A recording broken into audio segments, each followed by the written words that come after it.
Kali ini saya akan bercerita tentang Ali Baba dan 40 pencuri. Suatu hari tinggallah seorang petani yang miskin bernama Ali Baba. Ali Baba mempunyai kakak yang bernama Kasim. Setiap hari Ali Baba terus ke hutan untuk mencari kayu dan dibawanya untuk dijual ke pasar.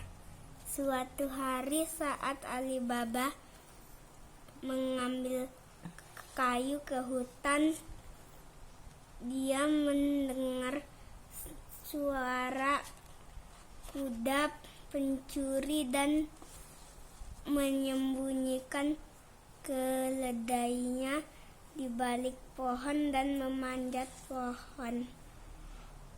Dia menghitung berapa jumlah pencurinya dan mereka berjumlah 40 pencuri. Dan para pencuri pun turun satu persatu dan pemimpin pencuri pun turun dan mengatakan sesemi terbukalah dan batu besar pun terbuka. Ketika mereka masuk, mereka menyembunyikan curian mereka. Setelah keluar, para pencuri pun mengatakan, ketua pencuri mengatakan, sesemi tertutuplah. Setelah itu Ali Baba pun meniru pencuri dan mengambil 3 koin emas dan pulang. Dia pun meminjam lampu gelas pengukur untuk mengukur harta yang ingin dia sembunyikan dan digali. Sang kakaknya pun menempelkan madu dan ternyata koin emas yang Ali Baba sembunyikan menempel dan menjelaskan semuanya. Lalu sang kakak Ali Baba mengambil harta yang di gua yang telah Ali Baba tunjuk. Setelah itu dia lupa mantra untuk membuka batu. Dia mencari gerbang lain. Karena tidak ada gerbang, pencuri pun datang dan melihat kuda kakak Ali Baba. Ketika mereka masuk, kakak Ali Baba pun langsung dibunuh. Dan karena Ali Baba khawatir kakaknya tidak pulang, dia pun melihat ke kuda.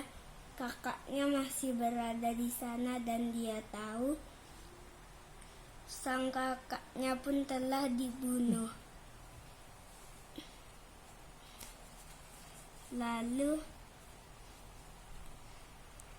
keesokan harinya salah satu anggota pencuri mencari tahu rumah Ali Baba dan menandai tanda silang. Dan akhirnya dia memanggil kawanannya untuk mencuri rumah Ali Baba karena telah berbuat jahat pada mereka. Tapi karena Alibaba sudah tahu sebelumnya, mereka terkejut karena semua pintu telah ditandai dengan tanda silang. Keesokan harinya pun semua pencuri, satu pencuri pun tetap pergi ke desa dan langsung memberitahu bosnya. Dan saat malam itu pun Alibaba melayaninya. Lalu dia membawa 39 tong berisi minyak. Setelah Alibaba pergi sebentar, dia mendengar dari kotak-kotak yang berisi minyak itu suara, dan dia tahu kalau itu adalah pencuri dan menumpahkan minyak mendidih, dan mereka pun terpanggang di dalam sana. Dan saat kapten pencuri ingin memberitahu mereka boleh keluar, dia terkejut melihat mereka terpanggang dan dia tahu dia akan terendam. Alibaba pun memberitahu keluarganya tentang pencuri, dan pencuri itu tidak akan pernah kembali. Selesai.